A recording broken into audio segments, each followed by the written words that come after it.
Padre Santo y Padre bueno, gracias Señor por este día maravilloso que tú nos regalas. Gracias por tu presencia en medio de tu pueblo, en medio de nuestras personas. Gracias Señor por los hermanos que han podido llegar a esta hora al templo. Bendice a los que vienen de camino y a aquellos que no podrán estar con nosotros. En el nombre maravilloso de nuestro Señor Jesucristo, nuestro amado Redentor. Gracias Señor. Amén y amén. Bueno, vamos entonces a comenzar.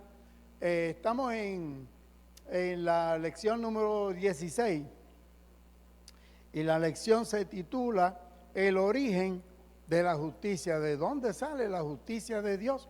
¿Dónde comienza la justicia de Dios? La pregunta en esta hora es, ¿somos justificados por medio de quién? ¿Quién nos hace justos ante la presencia de Dios?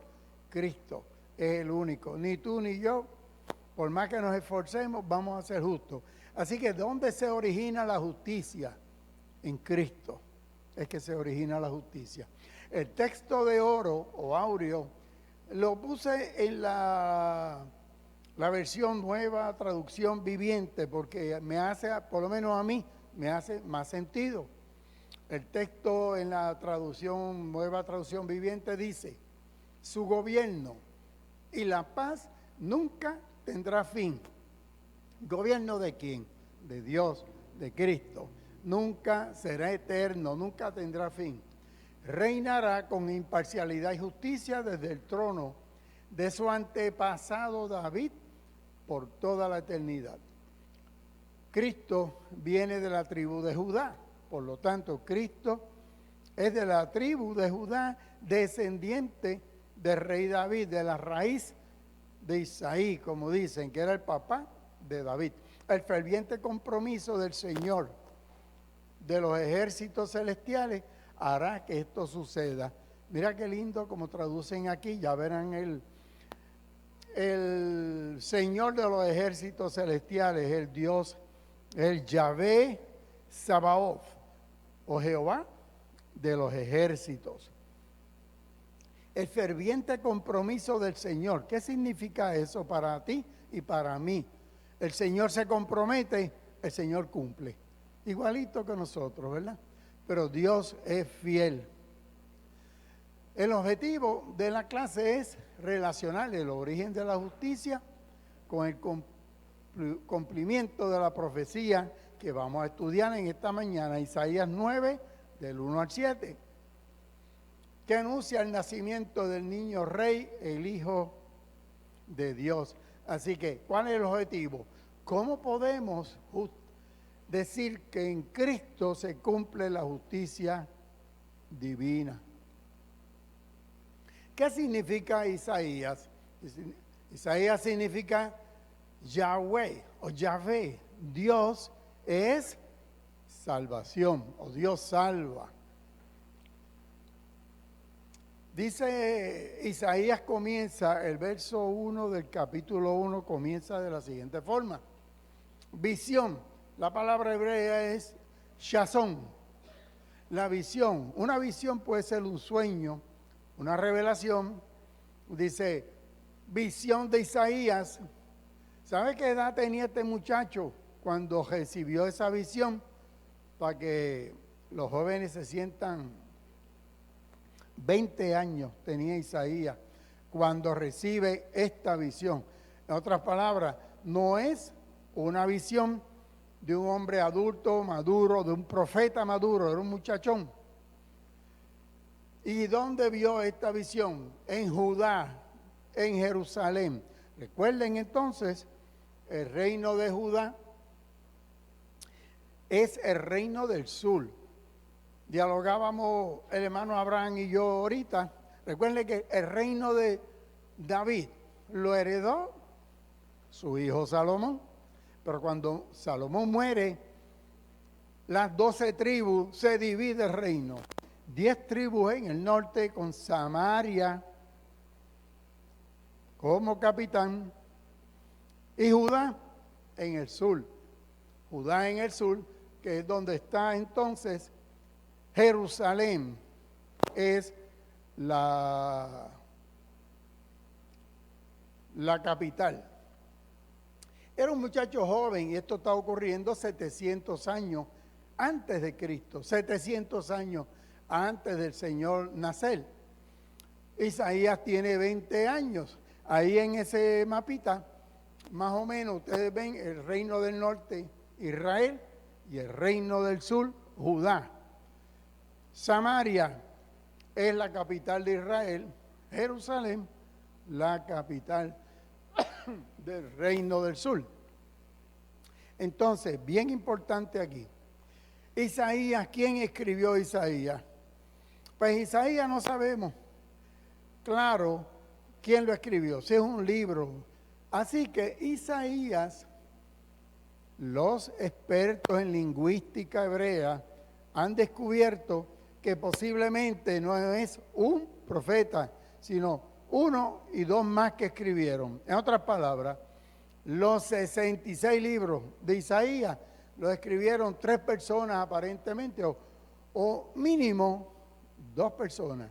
Por eso, los capítulos del 1 al 39 que narran las invasiones de Asiria, se le llama el proto-Isaías o primer Isaías, que este es el que se adjudica a este joven que estamos hablando. Y aquí, en el proto-Isaías, es que se nos habla del nacimiento del niño Emanuel, del Dios con nosotros, y de la promesa esta de la restauración.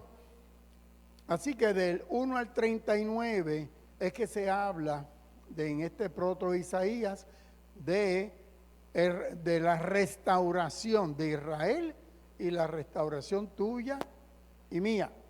Los capítulos 40 al 55 hablan de los cautiverios en Babilonia que ocurrieron en la primera mitad del siglo VI. 2 siglos después que viviera Isaías. Por eso es que se dice, ¿cómo pudo escribir Isaías esto si él ya había muerto? Esto ocurre 200 años después. Por eso algunos dirán, es que tuvo una profecía, una visión. Otros dirán, no, mira, es que el estudio de la Escritura demuestra que 2 siglos después, es un deutero Isaías, un segundo Isaías, posiblemente un autor anónimo. En la literatura antigua, especialmente en la bíblica, se da mucho esto, lo que se llama un pseudoepígrafe, que alguien escribe a nombre de otro, y como ese otro es famoso, pues le pongo Isaías, y le añadieron todos estos capítulos, del 40 al 55, y aquí lo que se narra es el cautiverio en Babilonia, mientras que en los primeros es el cautiverio y las invasiones de Asiria, 2 distintos imperios de la antigüedad. Y por último, los capítulos 55 al 56 indican las controversias después del cautiverio. Esto en la segunda mitad del siglo ya sexto, no el siglo octavo anterior. Y esto se conoce como el tercer Isaías o trito Isaías. Este libro es un rollo enorme, ¿verdad? Está escrito y este libro que nosotros lo leemos en capítulos, en realidad no es en capítulos. Esto se escribió en un rollo. El primer Isaías se escribe, o proto-Isaías, en Jerusalén en el siglo 8, 8 siglos antes de Cristo. Aquí, estas son las cuevas de Qumran. Las cuevas de Qumran son unas cuevas cerca del Mar Muerto. Allí, en estas cuevas desérticas, secas, se encontraron jarrones. En el 1947 se encuentran esos jarrones llenos de pergaminos, de libros, de rollos. Así que las cuevas de Qumran vinieron, mira qué interesante, antes del 1947, que se descubre un rollo de Isaías completito, no le falta ni nada, todos los 66 capítulos. Allí se encontró un rollo de Isaías 1000 años más antiguo que el más antiguo que se tenía. En otras palabras, hasta el 1947, los libros más antiguos de Isaías que se conocían, que se tenían, los manuscritos, eran como el siglo IX, siglo X después de Cristo. De momento, en Qumran se encuentra un rollo de Isaías que es 1000 años más antiguo y revela que es prácticamente idéntico. O sea que los copistas por 1000 años estuvieron copiando eso ahí. Y ese rollo se escribió quizás 100 o 200 años porque lo guardaron una comunidad que se llama los esenios, antes de Cristo. Después, volviendo a Isaías, Isaías tiene una esposa, no tienen el nombre en el libro, se le llama la profetisa. De este matrimonio nacen 2 hijos, les puso los nombres simbólicos, capítulo 7:3 y en el 8:3. 2 hijos tuvo Isaías con la profetisa. Y entonces los 2 hijos de Isaías, uno es juicio y el otro salvación. Porque si Dios no fuera a juzgar y nada más, estamos fritos. Pero Dios juzga, pero salva. Y esa es la lección en esta mañana. Los nombres de sus 2 hijos ilustran entonces los principales mensajes del libro de Isaías. Uno es Sear Hasú. Significa un remanente volverá. Y lo que está hablando es de regreso del cautiverio en Babilonia, en otras palabras. Después del cautiverio, después de, mira el nombre del segundo, ni lo voy a pronunciar. Significa el despojo se apresura, la presa se precipita. En otras palabras, el que viene que es el reino de Asiria, eso viene y encaja con los capítulos del 1 al 39. En otras palabras, los nombres de los 2 hijos de Isaías, si ustedes se fijan, el de abajo, el despojo se apresura, tiene que ver con los asirios. Asiria es el imperio más grande que más duró en la antigüedad, duró 1300 años. Los asirios invadieron a Siria y al reino del norte y arrasaron con todo eso. De ahí que los samaritanos pasaron a ser un pueblo mezclado. Cuando digo mezclado es que la costumbre era de los pueblos que invadían, llevaban y mezclaban las razas para que perdieran la identidad.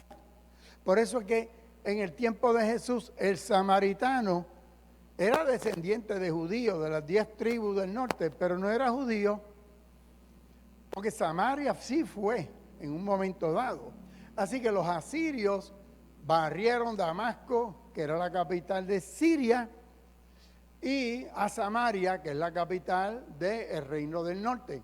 Nínive, recuerden a Jonás, Nínive es la capital de Asiria. Bueno, y el primero entonces, lo que nos habla es del regreso del cautiverio de Babilonia. Nosotros venimos del regreso del cautiverio del pecado. ¿Y quién nos trae? ¿Quién nos hace volver? Cristo. Por eso es que a Isaías se le llama el Evangelio de según Isaías, porque lo que habla es todo de Cristo. Bueno, Hebreos, la epístola que se le atribuye al apóstol Pablo, Hebreos 11:37 dice que muchos, este es el capítulo donde habla de los héroes de la fe. Dice que de los héroes de la fe hubo uno que murió como aserrado. ¿Y qué es aserrado? Lo partieron por la mitad. ¿Dice que fue Isaías en la Biblia? No, pero hay un libro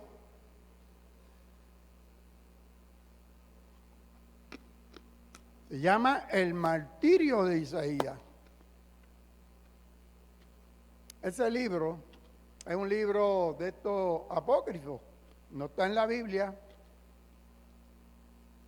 es del siglo I. Quiere decir que recoge, ese libro que no está en la Biblia, recoge ideas del folclore, historia del pueblo.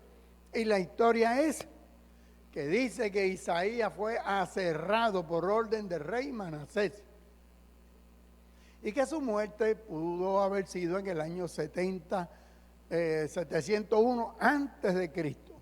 Así que Isaías, ¿cómo murió? Posiblemente aserrado, como dice Hebreos. Sí, Manasés, uno de los reyes malos. No es mencionado en la Biblia, pero está ahí. Isaías profetiza en el capítulo 7, verso 14, la señal del Emanuel, del Dios con nosotros, de quien verdaderamente es humano, según el capítulo 9, verso 6. En el 11, capítulo 11, nos habla del vástago, de la raíz de Isaí. ¿Quién es Isaí? El papá de David. Así que Isaías todo, por eso es que entonces nos dicen que Jesús es hijo de David, porque es que viene de ese linaje de la tribu de Judá. Nos dice que es un Dios fuerte, cuyo reinado va a ser perfecto de justicia y paz. Y se cumple solamente ¿en quién? En Cristo. O sea que esa es Bueno. Así que Isaías, ya sabemos quién es, que la esposa se llama profetisa, que tuvo 2 hijos, que cada uno tiene un símbolo, que a los 20 años ya estaba profetizando, que posiblemente murió aserrado. Y Isaías insiste en una necesidad absoluta de una fe personal y de una fe como pueblo en Dios. Tenemos que tener fe en Dios, tenemos que tener como pueblo y como persona.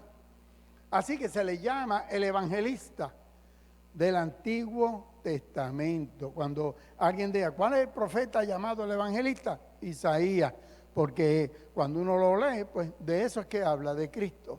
Lo que originalmente, en el capítulo 9, que vamos a estudiar hoy, una profecía que hablaba de la redención de Israel, porque Israel había sido arrasado por los asirios, luego por los babilónicos.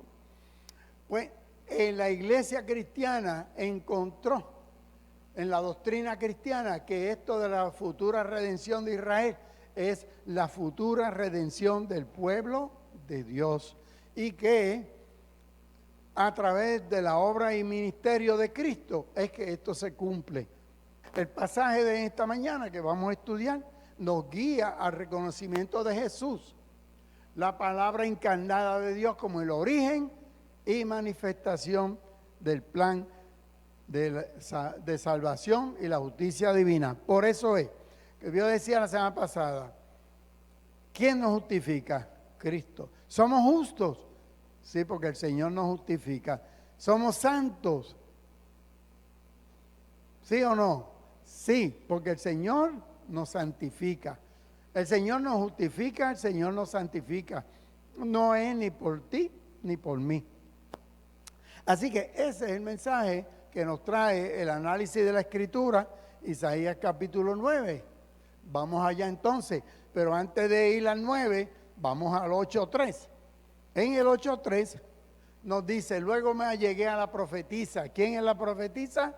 La esposa. Es que como no nos dan el nombre, le decían pues como el pastor, pues la pastora, le ponían el nombre seguido.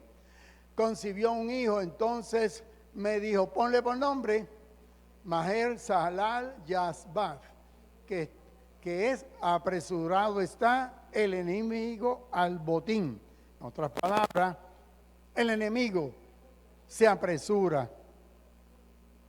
Isaías 8.4, porque antes de que el niño sepa decir, Padre mío, madre mía, la riqueza de Damasco, dije que Damasco es la capital de Siria, y los despojos de Samaria, capital de los 10 tribus del norte, serían arrasadas. ¿Por quién? Por Asiria. Eso nos lo dice Isaías ya profetizando, porque Samaria se había allegado, habían hecho acuerdos los del reino de Israel, del reino del norte, con los sirios para atacar al reino de Judá, al sur. Pero ¿qué pasó? Los asirios los arrasaron a todos ellos. El 9.1, vamos entonces ahí al texto de hoy. Un niño nos ha nacido hoy, Isaías 9.1. Pero no siempre habrá oscuridad. Qué bueno que no siempre habrá oscuridad para nosotros. Qué bueno que el Señor resplandeció su luz en medio nuestro. Y su luz nos ha ayudado, ¿verdad? Así que no siempre habrá oscuridad para la que ahora está angustiada. ¿Quién estaba angustiada? El reino del norte, que había sido arrasado. En los primeros tiempos, las regiones de Zabulón y Neftalí. Zabulón, Neftalí son dos de las tribus más importantes de las 10 tribus del norte, del reino de Israel. Pero en los últimos tiempos se llenará de gloria el camino del mar al otro lado del Jordán, o sea, en la Transjordania y Galilea de los gentiles. Así que el camino del mar al otro lado del... ¿De qué está hablando? Está hablando de unas regiones y unos lugares que tienen que ver con la Galilea al norte. El camino del mar era un camino comercial que iba desde Damasco, que es la capital de Siria, hasta el Mediterráneo. Es comercial la ruta, ¿verdad? Al otro lado del Jordán, lo que significa es que se llama también la Transjordania. Es la parte, si dividimos, el Jordán divide desde el mar de Galilea hasta el mar Salado, pues toda esa parte hacia el este.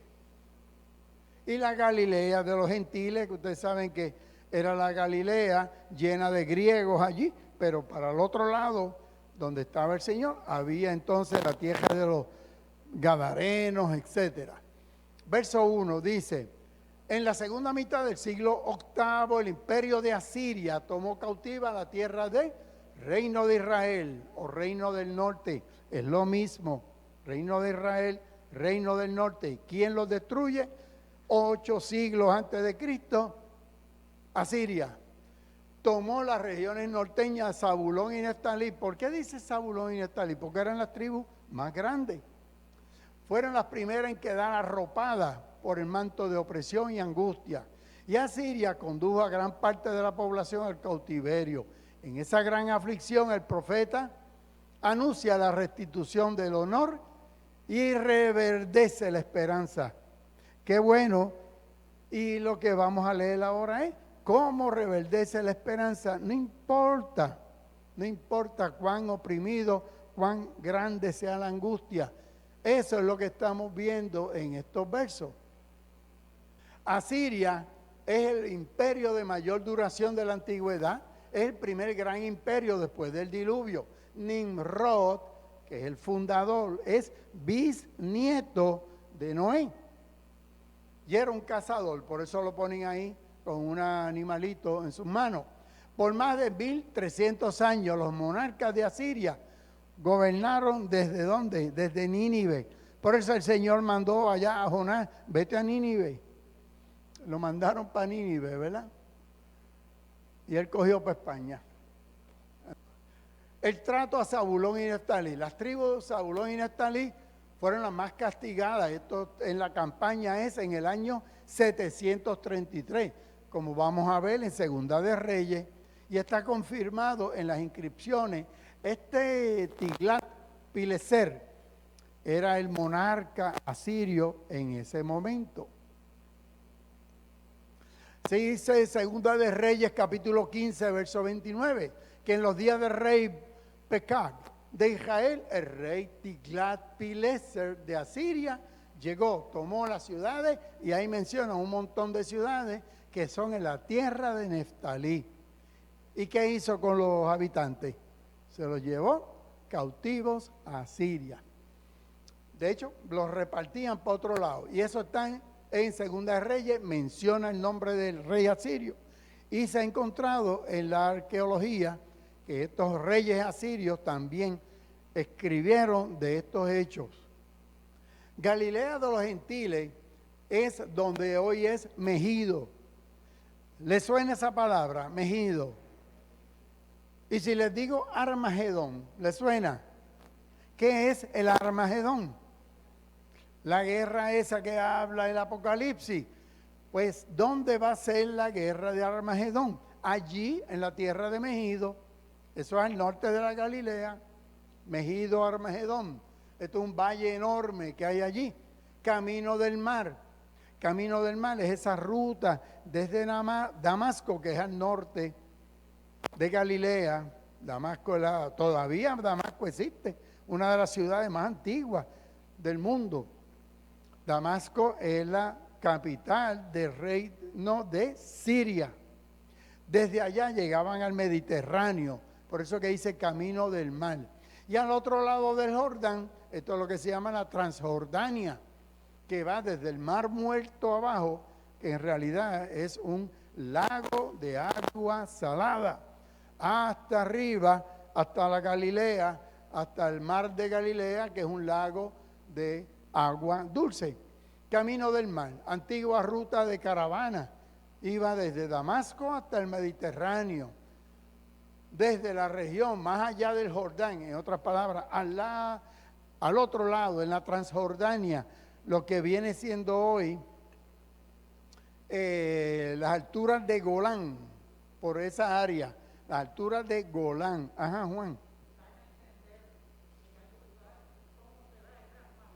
No, porque de hecho, volvemos al Apocalipsis, si nos vamos al Armagedón, lo que está hablando la visión del anciano, de Juan, es que va a haber una gran guerra, pero en realidad se enfrentarán hoy. Tú eres del siglo XXI y yo también. Yo recuerdo cuando yo leía esto hace 60 años atrás, ¿qué edad tendría? Pues saquen la cuenta, tengo 75, pues 15 años. Y yo decía, wow, yo me imaginaba los tanques de guerra, porque veníamos de la Segunda Guerra Mundial. Hoy en día, ¿va a ser esa guerra con esto? ¿O va a ser la botones? Ahora están hablando de unos cohetes trans, qué sé yo qué, que están más allá de la... en realidad, Juan, todo esto son símbolos de que va a haber unas confrontaciones. ¿Dónde y cuándo y cómo? No sabemos. Pero en realidad uno va cambiando la visión y la interpretación. Mira ahí ustedes ven arriba el mar de Galilea, abajo el mar Muerto. Recuerde que son lagos. La Transjordania es donde dice Monte Nebo, Moab, por ahí se sigue hasta las alturas, hoy le llaman las alturas de Golán. La tierra encima del mar de Galilea, más al norte, estaría Damasco, y el camino del mar es de Damasco hasta el mar Mediterráneo, por toda esta costa, Haifa, toda esa, en donde están la zona costera de Israel. Jerusalén abajo, Samaria era la capital arriba. Si la ven aquí los que están más de cerca ven Neftalí, Zabulón arriba, Manasés. Así que, y entonces Gad, Rubén, Manasés, todos estos quedan en la Transjordania. Bueno, el 2. El pueblo que andaba en tiniebla vio una gran luz. Sí, la luz resplandeció para los que vivían en un país de sombras de muerte. La luz, para ti y para mí, ¿crees? Esa luz, o vamos a decirlo en otras palabras, ¿has estado en sombra de muerte en algún momento? Y yo no estoy hablando de sombra de muerte, sombras de muerte de enfermedad, porque también hay hermanos que han estado sombras de muerte de enfermedad, pero la que hay aquí es sombras de muerte espirituales, muchos de nosotros. Y entonces la luz nos resplandeció en un momento dado para los que vivíamos en ese país de sombra de muerte. Dice el evangelista Mateo que aquí el profeta Isaías, cuando habla de Cristo, fíjate que ya estamos en el Evangelio según San Mateo, dice, y repite tierra de Zabulón, este texto en referencia a qué. ¿Por qué el evangelista Mateo habla de esto de Isaías? De Zabulón, Neftalí, le resplandeció la luz, porque había llegado Cristo. Y entonces, en este momento, Mateo cita estos versículos para describir ¿qué? El ministerio de Cristo, de que les había llegado la luz. Juan 8:12 dice el Señor, yo soy la luz del mundo. Así que entonces Isaías está profetizando la venida de Cristo. Isaías 9:3 dice que en tu presencia, y aquí lo voy a avanzar, se alegrarán como se alegran durante la siega o como se alegran cuando hay botín. Que cuando Cristo nace en el corazón de nosotros, nos alegramos, hay alegría o hay tristeza.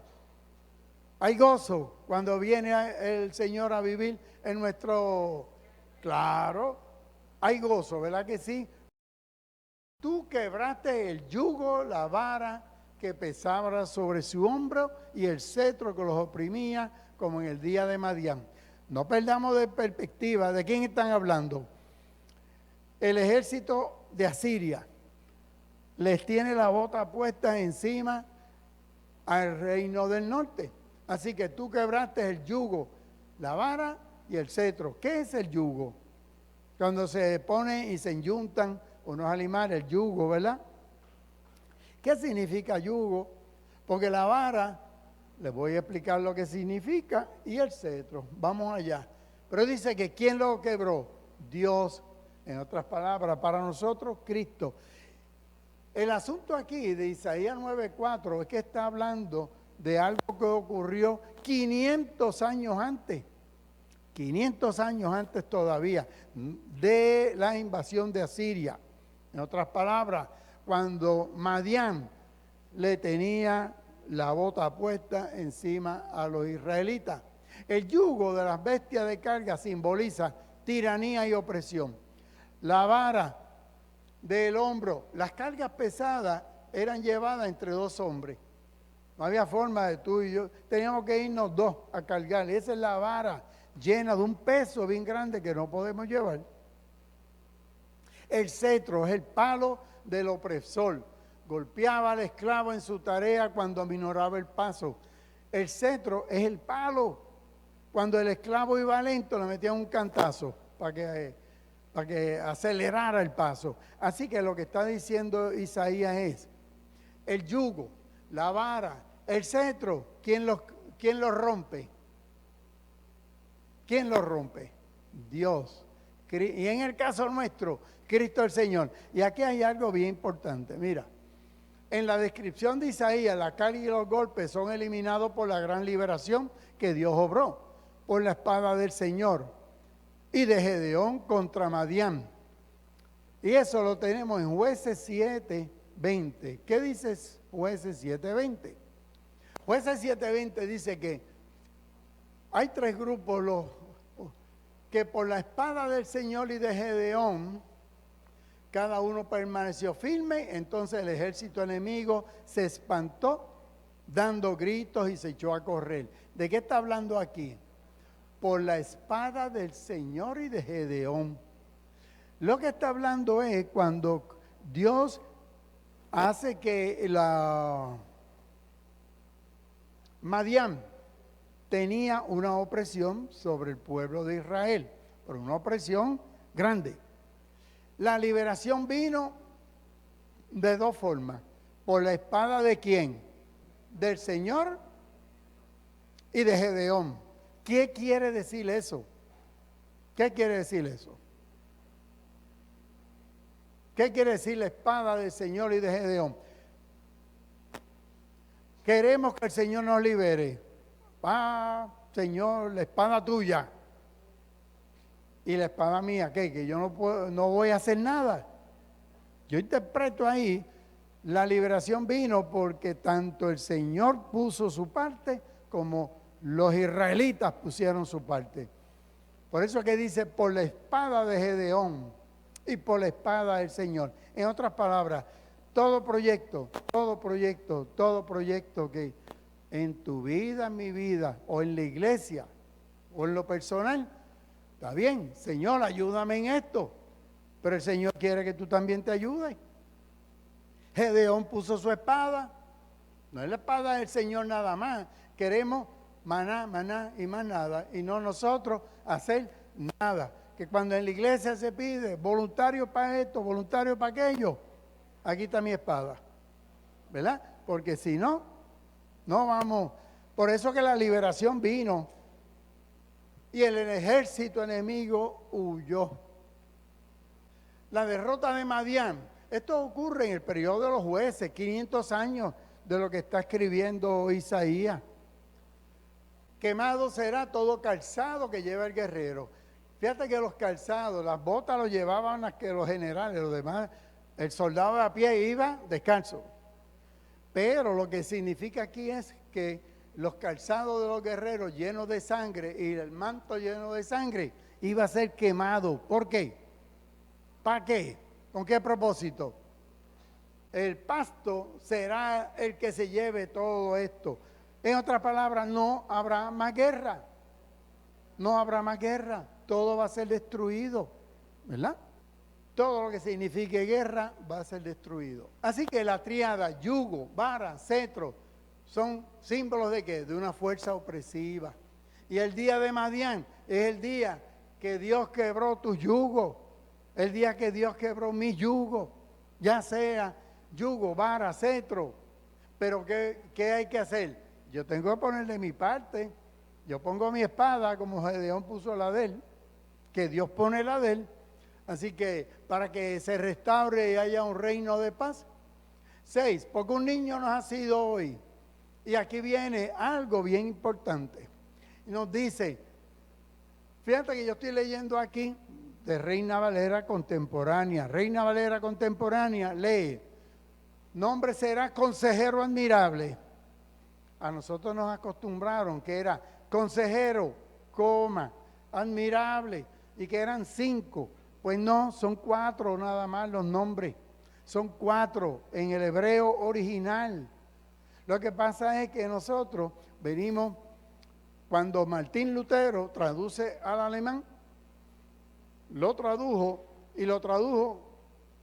separando 5 nombres de Dios. Y entonces, ¿qué pasa? Que al traducirlo, cuando Handel, el aleluya de Handel se escribe, se dice y se tradujo al inglés 5 nombres. Pero en español, y ustedes lo verán, consejero admirable, Dios fuerte, Padre eterno, príncipe de paz, Shalom. Los nombres del Mesías son 4, no son 5. Admirable consejero, Dios fuerte, Padre eterno, príncipe de paz. Admirable consejero, deben ir unidos. Handel en su oratorio El Mesías, siguiendo la traducción alemana de Martín Lutero, las dividió. Lo mismo en muchas tradiciones en español. Pero cuando vamos a la traducción de los 70, en la Biblia Septuaginta de los 70, al griego, que se tradujo 300 años antes de Cristo, un maravilloso consejero es un ángel de gran consejo. Así que no lo dividamos. Así que admirable consejero es un nombre. Dios, ¿verdad que el Espíritu Santo es un admirable consejero? ¿Verdad que el pantocrator o pantocrator? El Señor dijo, yo les voy a dejar un consolador. La palabra consolador es el pantocrator. ¿Qué quiere decir? Pantocrator es el Dios Todopoderoso, es el paracletos. Para significa al lado. Es un abogado, es un término jurídico. Cuando vamos al tribunal, ¿verdad que es bueno tener un abogado al lado que conozca el proceso? Pues ¿quién es nuestro Paracletos? El Espíritu Santo. Cristo dijo que Él nos iba a dejar un consolador. La palabra consolador allí es un Paracletos, un abogado. Y Cristo es nuestro abogado para con el Padre y dejó al otro abogado que es el Espíritu Santo. Así que, ángel de gran consejo. Aquí hay varias versiones de la Biblia en español. Tenemos la Conferencia Episcopal Española, traduce maravillosa, maravilla de consejero. La Biblia de las Américas, admirable consejero. Nueva Traducción Viviente, traduce consejero maravilloso. Nueva Versión Internacional, consejero admirable. Reina Valera actualizada del 2015, admirable consejero. Y la que estamos leyendo esta mañana, Reina Valera contemporánea, consejero admirable. Así que no separemos esos dos nombres. Si nos vamos a la Vulgata, ¿por qué se llama Vulgata? Porque es vulgar. No, es que es la primera traducción al lenguaje del pueblo, del vulgo. Y se tradujo al latín en el siglo V por San Jerónimo, admirabilis conciliarius. Y Dios habla hoy que tanto nos gusta, admirable en sus planes. Y por último, el verso 7 nos dice, la extensión de su imperio, la paz reinará sobre el trono de David, su padre, porque viene de esa raíz. Justicia, esto lo hará el celo del Señor de los ejércitos. Nueva Traducción Viviente, como leíamos en el texto de oro, dice, el ferviente compromiso del Señor de los ejércitos celestiales hará que esto suceda. El celo del Señor, porque el Señor es celoso y el Señor es fiel. Mira, por último, hay personas que persisten en pensar que Dios es un Dios castigador y selectivo, ¿verdad que sí? Que no hablan más que de la justicia de Dios, que va a arremeter contra la gente. Para evitar esta deformación, el profeta nos regala 4 imágenes, que fueron las que leímos, sobre este Salvador prometido. Los cristianos afirmamos que toda imagen sobre Dios debe ser filtrada por las enseñanzas de Jesús de Nazaret. Jesús nos ha revelado un Dios lleno de ¿qué? De amor. ¿Cuántas veces yo le he dicho, verdad? El Antiguo Testamento empieza una revelación hasta que llega el Nuevo Testamento. Y el Viejo Testamento hay que interpretarlo ¿a base de qué? De la revelación de Jesucristo, de las revelaciones. Yo siempre les digo, póngase los espejuelos de Cristo. Nos ponemos los espejuelos de Cristo y podemos tolerar unos textos del Antiguo Testamento que son textos de horror. Porque Jesús nos revela un Dios lleno de amor que está presente en la vida tuya, en la vida mía, en la vida de su pueblo. Nos presenta el Abba Padre, el Dios de vida y de misericordia. Así que los cristianos afirmamos que toda imagen debe ser llevada a través de este filtro de Cristo. La imagen del Dios fuerte enlaza el poder de su palabra y la fuerza de su misericordia. Dios fuerte decide hacerse débil para mostrarnos el camino, la verdad y la vida, que es Cristo el Señor. Padre Eterno nos recuerda una consecuencia de la justicia, que es el amor ágape del Señor. Un amor que perdona, que transforma, que invita a permanecer en su regazo como hijos e hijas, sin ningún tipo de exclusión. La justicia, príncipe de paz, la justicia de Dios, nos vamos a refugiar en Él porque Cristo es nuestra paz. Vamos a orar. Gracias, eterno Dios, tú que nos has regalado la dirección de tu luz, que es Cristo. También danos la fuerza de tu Santo Espíritu para contrarrestar la oscuridad causada por la violencia y la opresión. Ayúdanos a construir una sociedad más justa. Hoy te damos la gracia por regalarnos la alegría del niño Rey, que es para nosotros consejero admirable, Dios fuerte, Padre eterno, príncipe de paz. En Cristo Jesús, amén. De esta forma podemos nosotros hacer en Cristo el Señor que nazca en esta Navidad, que es lo que estamos celebrando, Cristo en la vida de cada uno de nosotros. Dios le bendiga.